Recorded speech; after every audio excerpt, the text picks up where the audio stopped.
À travers ce podcast, je vous amène avec moi dans un cheminement en fait. Moi, je m'étais jamais montré. J'étais persuadé que je pouvais faire toute ma carrière sans me montrer. D'ailleurs, là, c'est la première fois que je prends un micro tout seul comme ça. En vrai, je voulais vous souhaiter mes meilleurs vœux. Je m'appelle Gérald Faure. Chaque semaine dans ce podcast, j'interviewe des personnalités au parcours d'exception. À travers ces entretiens, je suis à la recherche des 20% d'actions qui ont mené à 80% de leurs résultats. Ici, pas le temps pour le storytelling. Nous allons chercher les leviers directement actionnables pour scaler nos vies et scaler nos business. Hello. Bon. Aujourd'hui, petit épisode un petit peu spécial puisque je suis tout seul, pas d'invité et c'est un peu mon épisode, introspectif, disons ça. Non, en vrai, je voulais vous souhaiter mes meilleurs vœux. Faire cet épisode hors série un petit peu pour parler, parler du projet podcast, parler du projet de la boîte, parler de tout ça avec vous, puisque vous êtes les premiers concernés et donc voilà.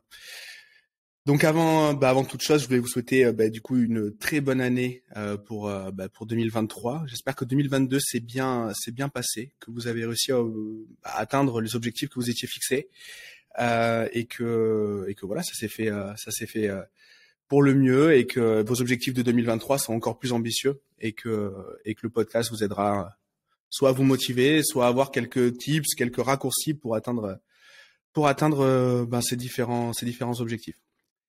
C'est vraiment un plaisir de partager ce micro avec vous puisque vous le savez, moi je le fais, ce podcast il s'inscrit dans ma vie pro sans s'y inscrire vraiment. Il a pas pour but de faire de la promotion pour mes activités, même si évidemment il y a des effets ricochets, que ce soit à travers les partenariats que j'arrive à faire ou par rapport à des gens qui écoutent le podcast comme peut-être toi qui est en train de le faire maintenant, qui rejoint nos programmes ou que je peux conseiller d'une manière ou d'une autre et ça c'est vraiment cool. J'ai vraiment l'impression de ne pas le faire pour rien et ça c'est vraiment un gros kiff et donc du coup j'ai beaucoup de gratitude pour vous qui prenez le temps, qui prenez 1 heure par semaine pour écouter ce que je vous raconte avec mes invités. Donc vraiment merci. Concernant justement ce podcast, le bilan de cette année. Moi, je suis très très satisfait puisque j'ai eu beaucoup de personnes que je ne connaissais pas avant d'interviewer. Je fais toujours un petit call préparatoire de 15 minutes, je vous rabâche les oreilles à chaque fois avec ça, mais en gros voilà, j'ai pas d'affinité particulière alors que la première saison, voilà, quand je reçois Alex Cormon ou quand je reçois Robin Jensen ou David De Villa, voilà, je leur parle toutes les semaines, donc c'est moins, c'est mes potes, donc il y a pas de difficulté. Mais là cette année, je suis un peu sorti de cette zone de confort comme on dit et en fait j'ai accepté des invitations et j'ai moi-même sollicité des gens que je ne connaissais pas avant et donc voilà, donc très content de la tournure que ça a pris. J'espère que vous avez aimé. Cette année c'était beaucoup plus sur le thème startup, investissement, levée de fonds, etc. Mais ça collait en fait avec mon activité professionnelle perso et en fait à travers ce podcast j'essaie de vous amener en fait dans un cheminement, je vous amène avec moi dans un cheminement en fait. Voilà. Première année, je lançais un infoproduit, voilà, je passais du monde de la prestation, du consulting vers la formation. Cette année, j'étais plus dans la transformation vers un startup studio, vers de la prise de participation. Et pardon, c'est plus dans cette optique-là que j'ai fait les invitations. Donc voilà, j'ai eu énormément de retours positifs de votre part et je tiens à vous remercier. C'est vraiment top. Dans tous les cas, s'il n'y avait pas ça, clairement, je continuerais pas parce que voilà, moi, je m'étais jamais montré avant de démarrer la caméra sur le premier podcast. Donc c'était pour moi. J'étais persuadé que je pouvais faire toute ma carrière sans me montrer. Voilà, au bout d'un moment, j'ai voulu avoir un peu plus d'impact. Et qui dit l'impact dit se montrer, parler, accepter de faire ça. D'ailleurs, là, c'est la première fois que je prends un micro tout seul comme ça. Ça va durer quelques minutes voilà, j'ai une trame, mais je sais pas trop où je vais. J'essaie de vous embarquer. Tout ça, pour moi, c'était vraiment inimaginable il y a encore quelques temps. Et donc, vos remerciements, vos sollicitations, vos questions, vos remarques d'ailleurs, du moment qu'elles sont constructives, moi je suis, je prends ça très très bien. Donc je ne peux que vous réitérer cet appel à l'action qui est de commenter, de me contacter sur Instagram, d'essayer de discuter sur LinkedIn, ce que vous voulez, mais échangeons. N'hésitez pas à me soumettre des invités, à m'envoyer même des podcasts qui vous intéressent avec des lignes éditoriales qui peuvent être cool ou des formats qui peuvent être cool. Voilà, moi je suis vraiment preneur. Et puis surtout ce podcast il est co-construit avec vous puisque vous savez quand je fais des appels des appels à invités sur Instagram, c'est vos suggestions qui font qu'on arrive à avoir du monde. Voilà, vous m'avez fait connaître des gens que j'ai invités et qui ont permis de faire des super épisodes. Donc continuez. Vraiment, c'est un kiff quand vous faites ça. Et voilà. Et ce projet de podcast est vraiment quelque chose qui est vraiment central maintenant dans mon activité, dans mon identité plutôt. Et donc voilà. Concernant les projets de la boîte cette année, les projets côté entrepreneuriat, alors il y a eu des hauts et des bas. Il y a eu le lancement d'un produit qui s'appelle l'incubateur entreprendre. Je vous en ai très souvent parlé. Vous avez le lien en bas de chacun des épisodes. Je vous mets le lien pour vous inscrire ou pour regarder notre travail. Et voilà, donc ça c'est clairement le truc le plus badass que j'ai fait dans ma vie. C'est-à-dire, on l'a lancé le 14 mars. On a eu un ralentissement de par tous ces sujets de CPF, etc. mi-septembre. Mais si on enlève ce premier trimestre et ce dernier trimestre, au final, en tout, on génère 11 millions d'euros de chiffre d'affaires, ce qui est juste inouï pour nous. On n'a jamais fait ça. L'année d'avant, on faisait 6. L'année d'avant, on faisait déjà 6. Et avant, on faisait 2. Donc vraiment, vous voyez, la progression, elle est juste dingue. On fait quasiment x6 en 3 ans. Et donc ça, c'est juste oufissime, avec un réseau de partenaires vraiment solide, une équipe de coachs vraiment solide, des experts, puisque chaque sujet est traité avec un des meilleurs experts du milieu. Quand je vous parle de levée de fonds, je prends le mec qui est le meilleur pour la levée de fonds. Quand je vous parle de pub sur Facebook, je prends le mec qui est le meilleur sur la pub Facebook. Idem pour la compta, mais idem pour savoir parler anglais et dans le cadre pro. Enfin voilà, j'ai vraiment pris les mecs les plus badass. Alors quand je dis les mecs, vous avez compris comment je parle. Hein. Il y a plus de nanas que de mecs en plus. Mais voilà, j'ai vraiment pris les meilleurs experts. Et puis voilà, et puis on a eu un réseau de distribution qui a été juste dingue, et ça a été un truc génial. Alors après, je vais pas vous le cacher, on a eu une déconvenue, puisqu'en septembre, on a eu nous quasiment la totalité de notre business passe par le CPF. Et quand je dis la quasi-totalité, on est à plus de 95%. Donc on est vraiment sur l'extrême majorité. Voilà, on a été déréférencé côté CPF, et on a eu un contrôle un peu vénère. Quand je dis vénère, c'est juste un contrôle où en fait c'était un contrôle de routine, si on peut appeler ça comme ça. Alors c'est pas les termes, hein, mais on était coupable ou accusé de rien, mais on avait un contrôle sur 120 dossiers. Et en fait, le formalisme est juste énorme. Donc voilà, donc on a dû rappeler ces 120 personnes pour vraiment tout checker, que tout aille bien. On a dû faire une réponse à la Caisse des dépôts c'était 1000 pages de réponse, c'était juste énorme. Le document, on l'a envoyé dans une boîte archive qui faisait 5 kg 2. Donc voilà, on a envoyé ça à la Caisse des dépôts. Et le 27 décembre, donc c'est là, il y a quelques jours, on est le 2 au moment où j'enregistre ça. On a une réponse ultra favorable de la Caisse des dépôts qui ne nous retoque sur rien, qui nous fait des recommandations, évidemment, pour améliorer nos process, mais qui nous retoque sur rien. Et du coup, ça nous sécurise puisque pendant un contrôle de cette ampleur-là, en fait, on a un blocage des fonds. Donc, on n'est pas payé des fonds du chiffre d'affaires qui a été généré. Mais évidemment, on a les dépenses en face. Donc, en termes de mindset, c'est un peu compliqué puisqu'on ne sait pas ce qui va rentrer, mais on sait ce qui sort. Et c'est ultra anxiogène, je vous l'avoue. C'est de loin le truc le plus dur que j'ai eu à faire dans ma vie. C'était de surmonter ce contrôle-là, puisque dans cette incertitude de ce contrôle, j'ai dû également me séparer de quasiment la totalité de mon équipe, puisque les charges, en fait, nous tous les mois, la boîte, rien qu'à payer les salaires, payer les coûts structures, elle coûte 100 000 balles. Et voilà, et 100 000 euros quand on a un contrôle qui dure 3-4 mois, 4 mois c'était le maximum, ça aurait pu durer 4 mois. En fait, ça fait beaucoup de sous. Entre les frais d'avocat, les frais d'avocat, pardon, et tous ces trucs-là, ça aurait fait beaucoup d'argent. Et même si on avait de la trésorerie, on pouvait pas se le permettre. Donc voilà, j'ai décidé de couper des projets de développement, notamment des projets qui étaient propres au Startup Studio, et du coup aussi de me séparer de certains de mes collaborateurs. Alors ça s'est bien passé avec tout le monde. Il y a 3 de mes collaborateurs qui sont mis à leur compte. Donc il y a Maxence, il y a Maxime, il y a Hugo qui sont mis à leur compte, soit pour faire du WordPress, soit pour faire des funnels, soit pour faire des pubs. Enfin, voilà, ils étaient dans le cadre du marketing dans ma boîte. Ils faisaient partie de ma core team. Ils se sont mis à leur compte. Et moi, mes clients, je les ai renvoyés vers eux, puisque à ce moment-là, je ne pouvais ni prendre de clients de par le focus que ça me demandait ce contrôle. Et voilà, et je ne pouvais pas non plus prendre un risque Si jamais je ne touchais pas les fonds qui m'étaient dus, comment je payais mes salariés? Et ça aurait été hors de question que le 25 au matin, je leur dise, ben voilà, le virement n'est pas parti ce matin parce qu'en fait, j'ai pas l'oseille sur mon compte, quoi. Donc c'était absolument pas possible. Et donc voilà, on s'est très bien entendu. On se voit encore, on déjeune ensemble de temps en temps, et c'est vraiment top. Voilà. Après, il y a certaines personnes de mon équipe qui ont été rembauchées par des sous-traitants, etc. En gros, ça s'est bien passé pour la quasi-majorité des gens puisqu'ils ont été, ils n'ont pas eu de perte d'activité. Et puis il y en a qui ont mis un peu plus de temps parce que émotionnellement, il faut se remettre aussi d'un projet avec beaucoup d'ambition qui du jour au lendemain s'arrête. Bah, c'est pas simple. Ça n'a pas été simple pour moi, donc en étant plutôt maître de mon destin. Donc j'imagine que pour les gens qui devaient subir ma décision, c'était pire. Et donc voilà.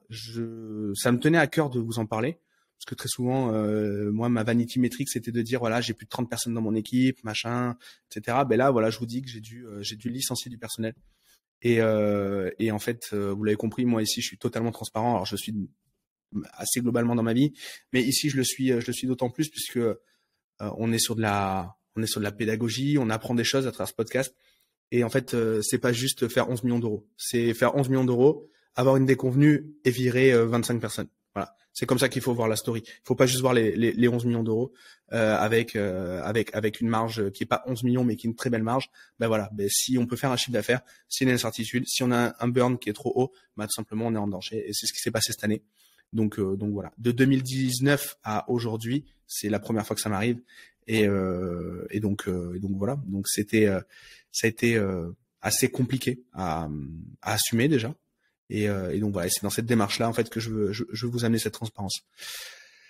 Après, au niveau des projets, ben il y a eu des très belles prises de participation, très belles dans le sens des très beaux projets puisque on est sur des projets technologiques, on est sur des projets de e-commerce, on est sur des projets de cabinets juridiques également. Et donc voilà. Donc aujourd'hui, moi, je gagne pas d'argent sur ça, mais j'espère qu'à l'avenir, en tout cas, là, je puisse apporter ma pierre à l'édifice pour que ces projets-là, ils cartonnent. Et donc voilà un petit peu la démarche. Donc des prises de participation, c'est-à-dire je rentre dans le capital des boîtes et je les aide à se développer comme si j'étais consultant.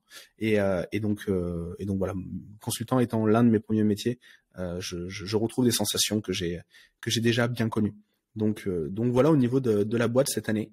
Voilà, je vous ai parlé de ce contrôle et de ce retard de trésorerie, mais il faut surtout noter qu'il y a eu plus de 5000 élèves membres incubés dans l'incubateur entreprendre, donc dans ce fameux produit, et on a un taux de recommandation qui est très haut. Voilà, on a eu des projets dans l'incubateur, des projets qui ont été portés par des membres qui sont complètement dingues. Et ça, c'est absolument génial, parce qu'à ce moment-là, on se rend compte en fait on fait vraiment quelque chose qui sert. Et cette sensation-là, je l'avais pas à l'époque où je faisais du e-commerce.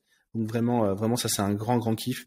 Et d'ailleurs, je salue tous les membres de l'incubateur qui sont dans notre programme et qui participent à nos coachings, qui participent à tout ça, qui sont sur le groupe Facebook et qui animent. Voilà, ça c'est vraiment un énorme kiff. Et voilà.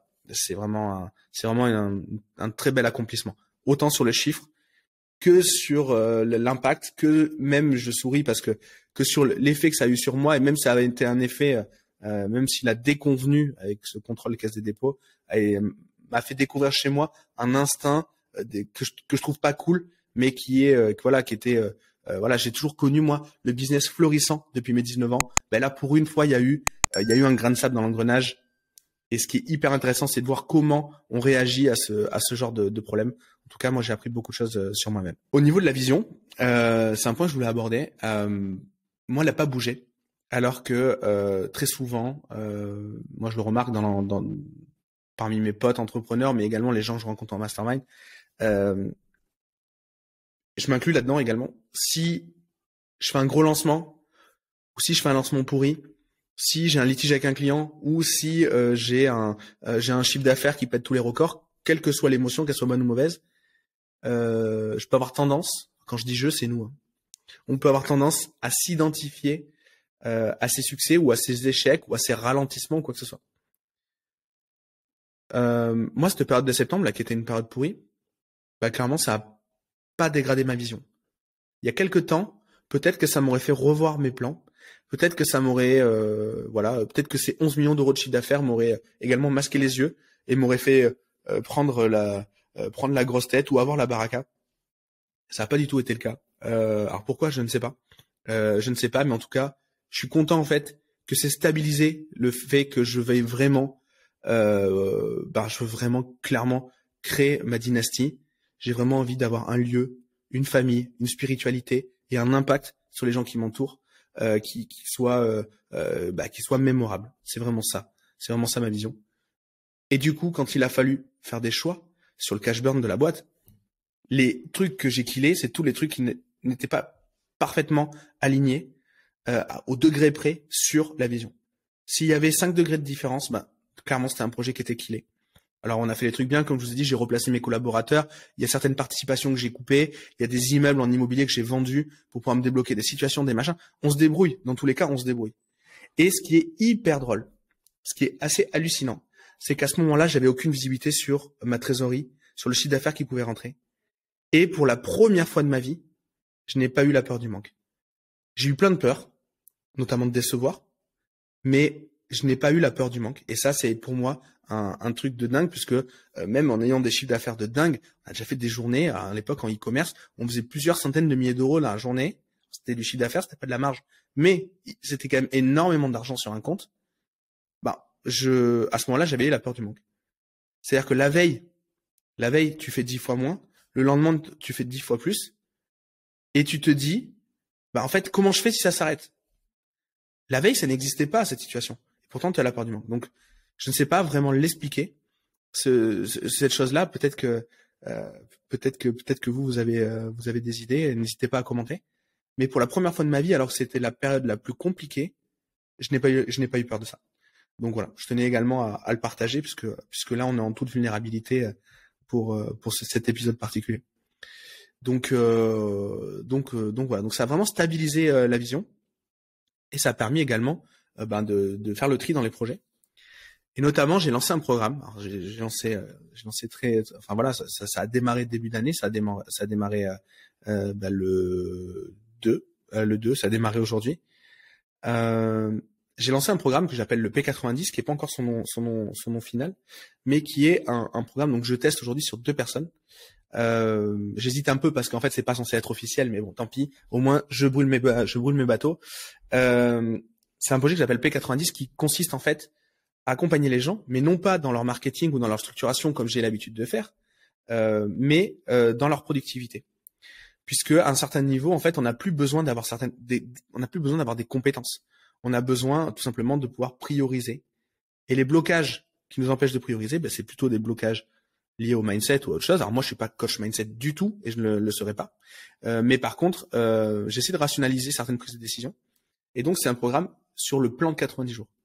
Le plan de 90 jours, ça consiste tout simplement à définir les points forts et les points faibles de ce qu'il y a eu les 90 jours précédents, définir ses objectifs, savoir pourquoi on procrastine à mettre en place ses objectifs, et ensuite, une fois qu'on a fait ces introspections, faire une feuille de route pour créer les leviers de croissance qui vont permettre d'atteindre l'objectif. Donc, en gros, voilà. Donc, c'est le fameux plan de 90 jours. Les 2 personnes que j'accompagne, c'est des personnes que je connais en privé, qui sont des infopreneurs déjà à plusieurs millions d'euros de chiffre d'affaires annuel. Et donc, on co-construit ce programme-là et je vais le commercialiser dans le premier trimestre au plus grand nombre et peut-être adapter ou du moins en faire une version pour l'incubateur entreprendre, puisque voilà, c'est une partie formation, mais ça peut être intéressant d'avoir ce suivi. En tout cas, du coup, j'y réfléchis.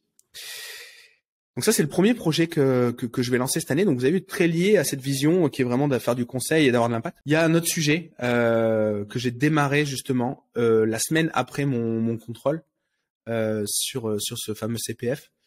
C'est que je me suis dit, ceux qui me connaissent en privé, vous le savez, je suis assez radical dans mes prises de décision. Et je me suis dit, ok, j'en ai marre de vivre ces sensations. Ces sensations, elles sont obligatoires pour avoir le niveau de business que je veux avoir. Et donc, du coup, si je ne veux pas vivre ces sensations et qu'elles sont obligatoires, c'est que je ne veux pas avoir ce niveau de succès que j'attends. C'est qu'au fond de moi, je suis pas prêt à payer le prix pour atteindre ce succès-là. Et du coup, je me suis dit, très bien, j'arrête le business, mais il y a quand même pas mal de monde qui me fait confiance pour les conseiller, donc qui me donne un certain crédit sur une certaine pertinence sur mes accompagnements, mes conseils. Et donc du coup, je peux pas partir comme ça. Je vais écrire un putain de bouquin, alors que les bouquins, je déteste ça. Pas se mentir, je déteste ça.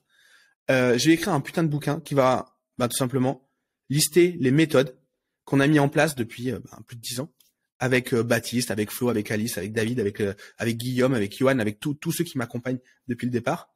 On fait tout le temps la même chose, que ce soit sur la formation, que ce soit sur les boîtes de conseil, les boîtes dans lesquelles on investit ou les boîtes de formation.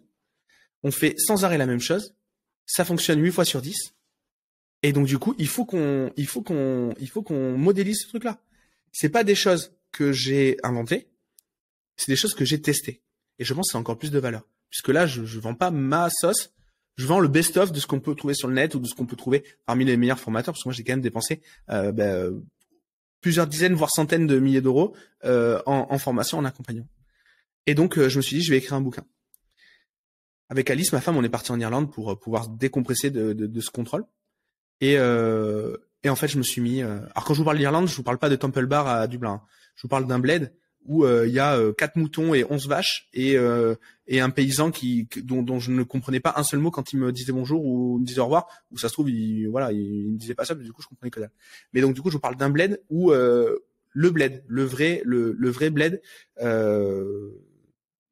qu'on voit nulle part en fait. J'ai jamais vu une campagne aussi campagnarde, passez-moi l'expression. Et pourtant, j'habite vraiment dans un trou. Mais donc voilà, vraiment le bled comme on peut l'imaginer. Et j'ai écrit la moitié du bouquin comme ça, sur la méthode. Alors j'ai pris simplement une boîte, par quoi elle doit commencer, à quel moment elle sait qu'elle doit accélérer, à quel moment elle sait qu'elle a validé son modèle, à quel moment elle doit optimiser, à quel moment elle doit déléguer, etc., etc. Et j'ai pris ça et j'ai avancé. Donc là, j'ai eu un ralentissement parce que forcément, ce genre de projet, on a un gros niveau de motivation au départ et ensuite après, ça baisse un petit peu. Mais je vais reprendre ce projet-là et je vais sortir le bouquin. J'ai une proposition pour l'éditer, pour le faire éditer, mais je ne sais pas en fait si j'ai pas d'objectif financier sur ce bouquin-là. J'ai plus un objectif de transmission. Et donc du coup, peut-être le fait de l'éditer m'empêchera de l'offrir, m'empêchera de le mettre dans un funnel, tout ça. Donc je réfléchis à tout ça, mais en tout cas, la rédaction a bien démarré et je vais me faire assister également pour la partie formalisme de la partie plutôt littéraire du bouquin, mais en tout cas sur la méthode, sur le storytelling qui va avec, etc. J'ai vachement bien avancé et d'ailleurs, j'ai listé toutes mes étapes. Et je pense que ce sera peut-être l'objet d'une masterclass ou d'un podcast avec quelqu'un sur, j'imagine bien l'épisode. Comment on écrit un bouquin quand on n'en a jamais ouvert un seul, quoi. Alors, ce qui est pas mon cas, j'ai déjà ouvert des bouquins, mais si on fait un titre un peu sexy, ça s'appellera peut-être comme ça. Je l'ai fait à base de mind map, de Notion et de notes vocales. Donc vraiment le même brief que le reste de mes projets, quoi. Donc voilà, donc ça c'est un super projet qui doit absolument sortir en 2023. Je me laisse absolument pas l'opportunité de passer à côté. Donc voilà, je vous tiendrai au courant et n'hésitez pas également à me poser vos questions si vous en avez, Instagram, LinkedIn ou en commentaire. D'ailleurs, commentez, likez parce que on n'a vraiment pas assez d'interactions sur ce podcast. Vos messages en privé me font super plaisir. C'est ce qui me motive à continuer à le faire. Je vous l'ai déjà dit. Mais voilà, il faut aussi voilà, n'hésitez pas à interagir, même pour dire que c'est de la merde. Hein. Si le fait que j'ai enlevé le cadre derrière, ça vous plaît pas, mettez-le. Y a aucun problème. Je peux comprendre. Donc voilà au niveau du projet du bouquin. Également un pivot que je viens de faire sur le Startup Studio, puisque l'impact d'avoir dû remercier une partie de mon équipe, c'est de ne plus avoir de core team. Donc la core team, c'est l'équipe qui, si vous entendez un bruit, c'est mon chat. La core team, c'est l'équipe qui me permet en fait de développer le marketing ou la technique des projets dans lesquels on prend des cofondeurs, c'est-à-dire qu'on prend quelqu'un qui va porter le projet avec nous, et nous on s'occupe en fait du juridique, de la technique, du marketing, de la vente, etc. Et l'autre personne s'occupe de la gestion. En fait, le fait de ne plus avoir mon équipe, ça m'empêche d'avoir une core team, et le fait de ne pas avoir une core team, ça m'empêche d'avoir un startup studio.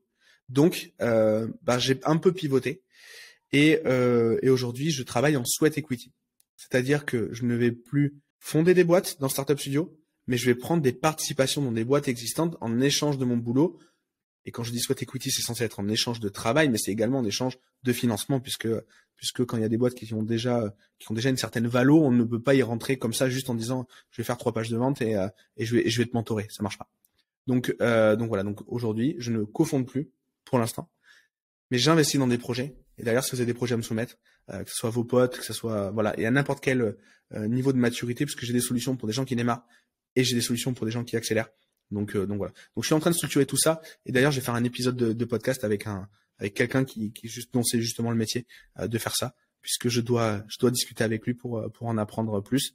Et autant que ça se fasse à ce micro, comme ça tout le monde pourra en profiter.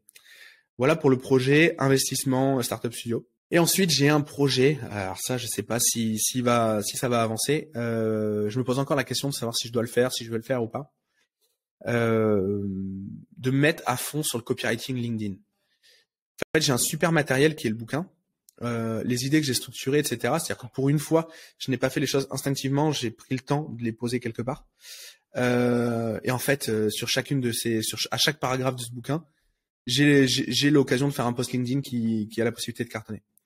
Et donc je sais pas, parce qu'en fait LinkedIn, le problème c'est que il y a un an, à l'époque où c'était moins la mode d'avoir des copywriters, de CEO, de machin, de trucs, bon, ça avait du sens de le faire. Là aujourd'hui, j'ai l'impression que tout le monde s'y met, et j'ai pas envie d'être le énième mec qui fait des posts sur LinkedIn pour faire cliquer sur le bouton lire la suite. Enfin voilà, j'ai pas envie d'être ce mec-là. J'ai envie de le faire à une seule condition, c'est que ça impacte vraiment. Et donc là-dessus, j'ai encore un peu le cul entre deux chaises et je ne sais pas si je vais le sortir. Donc voilà, donc c'est une des choses qui est dans les tuyaux, mais qui pour l'instant n'a pas pu se bouger. Donc voilà. Donc ça, c'est les projets et mes interrogations. Après, il y a comme tout début d'année, il y a les résolutions. Alors les résolutions, évidemment, comme tout le monde, c'est de moins picoler, de mieux manger, de faire plus de sport. Voilà, donc moi je fume pas, donc moi c'est réglé. Mais voilà, ma passion pour le gin tonic doit se calmer, ne pas se arrêter. Hein, ça fait partie. Pour moi, un homme complet est un homme qui boit de l'alcool et qui boit du gin, donc non, ça ne s'arrêtera pas. Mais par contre, voilà, faire être plus dans être dans le comment dire dans le moment. Alors j'ai déjà l'impression de le faire, mais voilà, il faut que j'arrive à avoir il faut que j'arrive à sacraliser encore plus ces moments de fête et de partage. Donc ça, voilà, c'est vraiment un objectif. Au niveau après, enfin c'est plutôt une résolution. Au niveau du sport, je vais continuer mon rythme avec le coach le matin, 3 fois par semaine et une fois tout seul. Voilà, ça sera déjà très très bien. Je me suis fait un garage gym à la maison, donc j'ai 100 mètres carrés pour me défouler. C'est très très bien. Je fais ça le matin à 6h30, comme ça j'ai les yeux collés. Je suis pas là en train de me poser des questions de savoir si je vais y aller ou pas, parce que dans tous les cas il y a le coach qui m'attend devant la porte et j'ai pas le choix, il faut que j'y aille. Donc voilà, donc je fais ça le matin. Ça me permet d'amener les gamins à l'école après en suivant et d'avoir voilà. Quand il est à 9h du matin, j'ai fait mon sport et posé les gamins à l'école. Donc les moments pro peut démarrer. Voilà, je me paye en premier avant de commencer à bosser. Donc ça voilà. Sur le plan après de ce que je me souhaite, du moins, j'adorerais créer un événement. Alors quand je dis un événement, ce serait un après-midi, une soirée où je puisse rencontrer les gens de l'incubateur, les auditeurs les plus fidèles du podcast, ceux qui interagissent le plus, mes clients en consulting, les boîtes dans lesquelles j'investis, et pouvoir faire un mix entre un mastermind, des conférences, un apéro, un startup week-end, je sais pas. Voilà, un truc un peu comme ça. Alors j'ai jamais organisé d'événements physiques à part des soirées d'équipe ou des trucs comme ça. Mais voilà, ça j'adorerais vraiment organiser ça. Enzo, mon pote Enzo Honoré avait fait ça dans mes propres bureaux. Il m'avait convié comme speaker. Je trouvais ça absolument génial. Il avait fait un tour de France. Voilà, donc moi, j'aimerais pas faire un tour de France. J'aimerais le faire à Bordeaux. Voilà. Mais ça fait partie des projets sur lesquels il faut que j'arrive à passer du temps et puis où il faut que je trouve des gens aussi pour me mettre une pression là-dessus. Donc du coup, si ce genre de projet vous intéresse, soit pour participer, soit pour speaker, soit pour voilà, je ne sais quoi, n'hésitez pas à me dire. Moi, je serai je suis partant, même si vous voulez, si vous êtes prestataire de quelque chose, que vous savez organiser ce genre de truc, moi je suis preneur. Voilà. Donc voilà, au niveau de mes souhaits, de mes résolutions, de mon bilan de cette année. Voilà, mais une fois de plus, je vous souhaite le meilleur pour cette année 2023, vraiment que ça soit une année de succès. cette année elle va être charnière. Hein. Soit on rentre dans la crise qu'on nous promet, soit on va tout exploser. Donc je sais pas. J'espère que ça sera comment dire, que le business, l'économie, tout ça s'assainisse un petit peu, puisqu'on était sur des exagérations, un peu à droite à gauche, autant sur les valorisations de boîtes que sur le prix sur les marchés, enfin voilà, il y a eu tellement de trucs complètement fous, qu'en fait c'est normal que ça se calme, que ça respire, etc. Je vous renvoie sur l'épisode qu'on a fait avec Nicolas Chéron il y a quelques mois, pardon. Et donc voilà, donc c'est, je sais pas ce que ça sera, mais je sais que cette année ça va être une année importante, ça c'est clair. Moi, en ce qui me concerne, je vais essayer de garder le plus le focus possible sur les accompagnements. C'est vraiment important d'avoir un cheval de bataille. Je vais également vachement m'intéresser à mes finances personnelles. C'est un sujet moi que j'ai vachement développé sur les premières années de carrière, et après je me suis un petit peu relâché parce que j'avais moins de difficultés à faire de l'argent. Mais quand on rentre dans une période de récession ou de crise, il faut avoir cette présence d'esprit de dire voilà, je vais moins dépenser, je vais avoir plus de revenus passifs. Donc ça, voilà, je veux vraiment reprendre cette routine que j'avais de créer de la richesse passivement. Ça c'est vraiment ultra important, de redévelopper des muscles, ce genre de choses là. Alors aujourd'hui, je peux plus les faire moi tout seul parce que j'ai d'autres activités. Il y a le conseil, il y a la formation, il y a les investissements. Mais voilà, c'est des prises de participation que je vais faire dans des muses. Ça va être ultra important. Il y a eu un épisode là-dessus aussi avec Victor qui était un super épisode. Donc voilà. Et pour ce qui concerne le podcast, si vous avez des façons de le réinventer, moi je suis preneur. J'ai pas envie qu'on tourne en rond. Le jour où on aura la sensation de tourner en rond sur ces épisodes, ça sera déjà trop tard. Donc en fait, il faut qu'on prenne, il faut qu'on anticipe ça. Et que voilà, si vous avez un invité, si vous avez des sujets à proposer, peu importe, quel que soit le niveau de succès de la personne que vous voulez recommander, si c'est vous ou si c'est n'importe qui, dites-moi. Parce qu'en fait, je me suis rendu compte qu'on peut avoir des gens vraiment très hauts dans le business qui acceptent de suite et qui sont ultra sympas pour faire les podcasts. Mais on peut également avoir des gens qui démarrent ou des gens qui se posent des questions auxquelles les auditeurs peuvent s'identifier, mais en fait c'est des épisodes à grosse valeur ajoutée également. Donc voilà, si vous avez une idée, n'hésitez pas, LinkedIn, Insta et commentaires sur YouTube. Je serai très très heureux de lire tout ça et de vous répondre. Je réponds à tout le monde. Hein. Il y a pas un message auquel je n'ai pas répondu depuis le départ. Sur Insta, il y en a pas mal, mais ça se fait. Hein. Puis si je réponds pas le jour même, je réponds le lendemain ou le surlendemain. Et puis voilà, c'est avec personne. Donc voilà, passez une bonne journée, une bonne fin de journée, un bon début de journée. Je sais pas où vous en êtes au moment où vous écoutez cet épisode hors série. Donc voilà, passez une bonne journée, kiffez bien, posez bien vos objectifs pour l'année, essayez de les découper en tâches, puis en micro-tâches, et essayez de faire une feuille de route histoire de pouvoir atteindre tout ça. N'oubliez pas qu'on surestime ce qu'on peut faire sur l'année, mais qu'on sous-estime ce que l'on peut faire à 3 ans. Ça, c'est ultra important de l'avoir en conscience quand on définit ses objectifs. Et puis voilà, j'espère vous croiser, j'espère échanger, j'espère vous lire. C'est vraiment, voilà, je le réitère, c'est la 5e fois que je vous le dis en 32 minutes, mais c'est vraiment hyper important. Donc du coup, n'hésitez pas à interagir. Je vous fais la bise et je vous dis à bientôt. Ciao, ciao.